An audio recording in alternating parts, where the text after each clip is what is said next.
Hi, it's Mrs. Rubio here, and I will be reading aloud the story Red Riding Hood by the Brothers Grimm. Before I read, I want you to think about other versions that you may have heard of or read about. This one comes from a book called The Random House Book of Fairy Tales, adapted by Amy Ehrlich, illustrated by Diane Goode.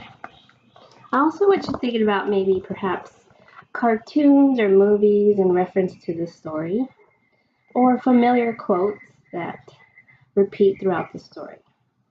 And as I'm reading, I also want you to think about the parts of the story. What are the major parts of the story? Who are the characters? Where's the setting? What's the problem? And what is the solution to the problem? Think about these things as I read the story. Red Riding Hood. Long ago there lived a little girl who was loved by all who knew her, but she was especially dear to her grandmother. The woman would do anything to make the child happy, and once she gave her a soft red velvet cloak. It was so very pretty that from that day on the girl would wear nothing else, and she came to be called Red Riding Hood. One day her mother said to her, "Come here, Red Riding Hood, and carry this cake and a bottle of wine to grandmother. She is ill and will be glad to have them. Go quickly before the sun is high, and do not daydream or wander about in the forest. When you come into grandmother's room, you must curtsy and wish her good morning." "I will do just as you say," Red Riding Hood promised. Her grandmother lived a good distance from the village in the midst of the forest. When Red Riding Hood came to the edge of the forest, she met a wolf. The child did not know that he was a wicked animal, and so she was not at all afraid of him. "Good morning, Red Riding Hood," he said. "Good morning, Wolf." "And where are you going so early, Red Riding Hood?" "To grandmother's." "What is that in your basket?" "A cake and some wine. I'm taking it to grandmother. She is ill and wants something to make her stronger." "Where does your grandmother live, Red Riding Hood?"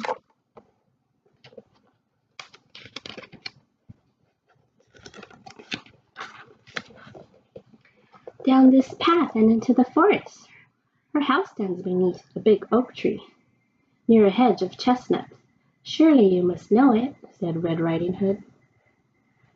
The wolf looked her up and down and thought to himself, "This tender young child will be a juicy morsel, even nicer than the old woman. If I am clever, I shall be able to snap them both up."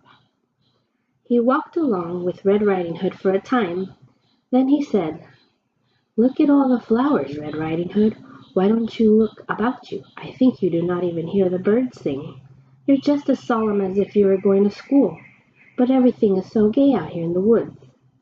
Red Riding Hood raised her eyes, and when she saw the sunlight dancing through the trees and the bright flowers, she thought, "Suppose I pick a bouquet for grandmother. That would please her, and it is still quite early." So she left the path and wandered off among the trees to pick the flowers. Each time she picked one, she saw another, more beautiful, farther on. In this way, she went deeper and deeper into the forest. And the sun rose high in the sky. After he left Red Riding Hood, the wolf went straight to the grandmother's house and knocked at the door. "Who is there?" "It is Red Riding Hood, bringing you a cake and some wine. Open the door." "Lift the latch," cried the old woman. "I'm too weak to get up." The wolf lifted the latch and the door sprang open.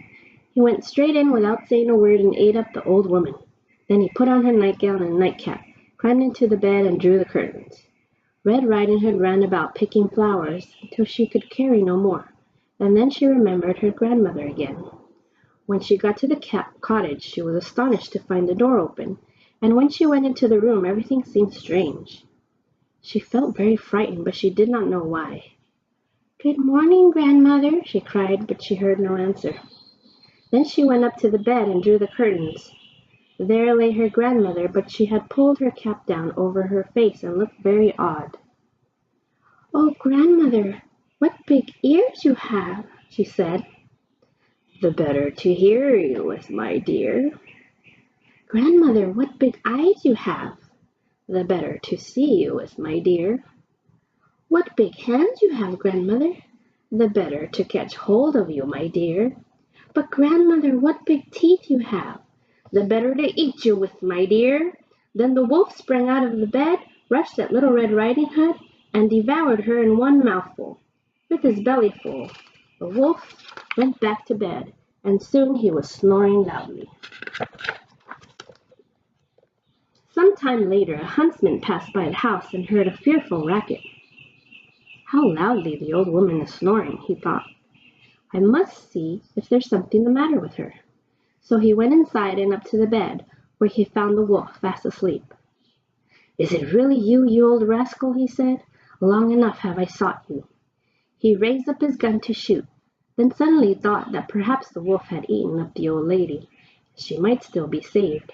So he took a knife and began to cut open the sleeping wolf. At his first cut he saw the red cloak, and after a few more slashes the little girl sprang out. "Oh, how frightened I was! It was so dark and close inside the wolf," she cried. Next the grandmother came out.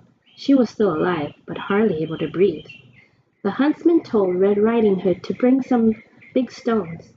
Then they filled the wolf's belly with them and sewed him up. When the wolf awoke and tried to run away, the stones dragged him back and he fell down dead at last. They were all joyful now. The huntsman skinned the wolf and took away the skin. The grandmother ate the cake and drank the wine Red Riding Hood had brought, and soon was stronger.